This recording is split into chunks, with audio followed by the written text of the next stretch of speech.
Hi guys, good afternoon. Actually, good evening because it's like nighttime here. It's Natalie Zangan with another brilliant video of the day.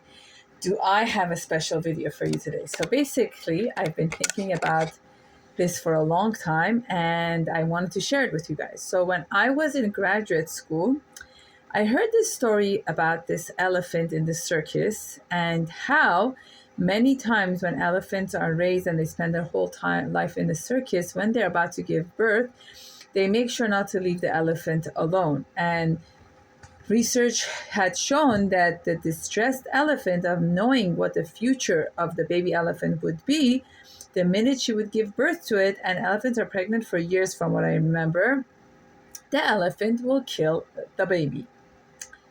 Yeah, the elephant will literally kill the baby because it knows what the future holds. And the future in a circus is not a life they want the baby elephant to have.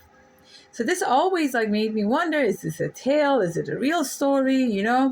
And throughout life with different things that happen, and like I also became a advocate for like couples going through fertility, the journey and all of that.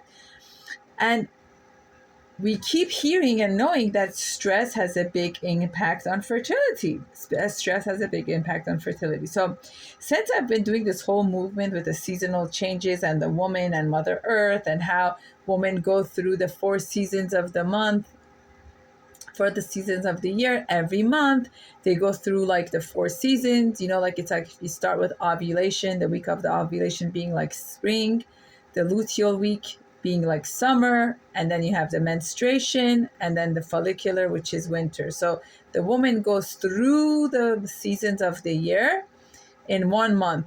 Every month she goes through the 4 seasons in her menstruation cycle, which I see this analogy being so profound, and I love it, and I will share it and advocate it and try to remind people. So what does that have to do with the story of the elephant? I'll tell you. I found out that in your adrenal gland, which is right there on top of your kidney, it looks like the size of a bean. You have it on your right and your left. There's an adrenal gland. The adrenal gland is what secretes adrenaline and cortisol when you are in distress. On the same hand, it's also in charge of your hormones, your procreation hormone, your hormone that has to do with fertility, especially progesterone. So this bean-sized adrenal gland can only release one chemical at a time. So when you are in distress and fight or flight mode, all it's doing is producing cortisol and adrenaline to keep you safe on hyperarousal.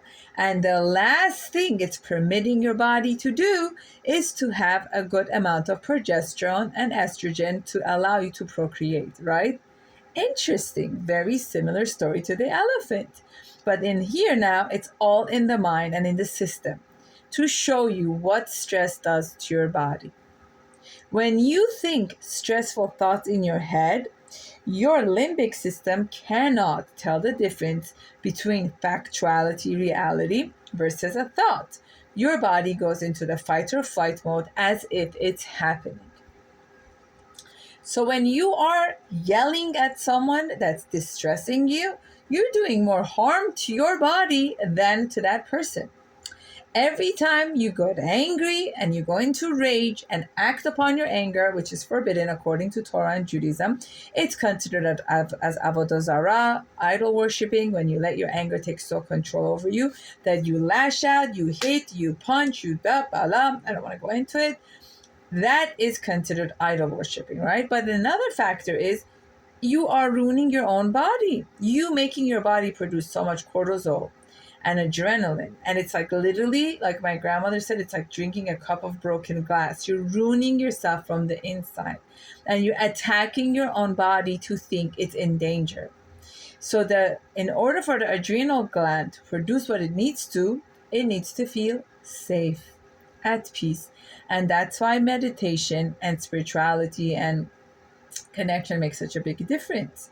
So women nowadays, much more than before, are having their whole menstruation of this beautiful seasonal cycle get all messed up, right? Because when you are affecting your body so much with this stress, the progesterone goes down, the estrogen goes down, this gets impacted, that gets, you don't know what's going on, the flow is not happening, because we as women need to really be like Mother Earth. And the cycle is like the moon, every month it's like the circling of the moon. It starts very little, like with the menstruation, and day 14th, whoa, you see the full moon.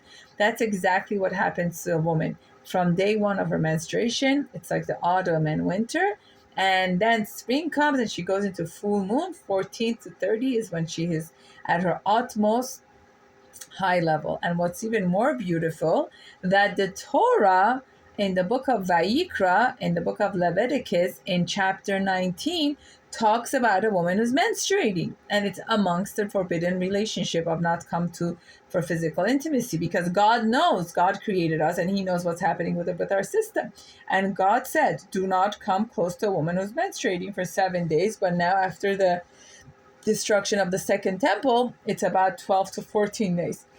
And we're not allowed to have physical sexual intimacy, but we can have emotional formation, which is exactly what the woman needs, because during her autumn and winter, her serotonin goes down, dopamine goes down, estrogen goes down, and she's literally like a tree. Literally, she's like down here, literally a tree where the leaves are turning gold and red and falling off, and her like spirit is feeling down and low. And God said during that time, do not come close to her for physical intimacy.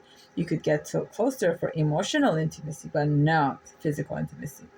So with my beautiful elephant story, do not be your own elephant to your own self and destroy your own life because of stress. Life is too short to live a life like that. Let's work together and create a safe spot, a safe place for ourselves to feel loved, to feel belonged, to feel appreciated. You don't have to wait for others to give that to you. You could give that within yourself, to your godliness that's within you, to you and your God.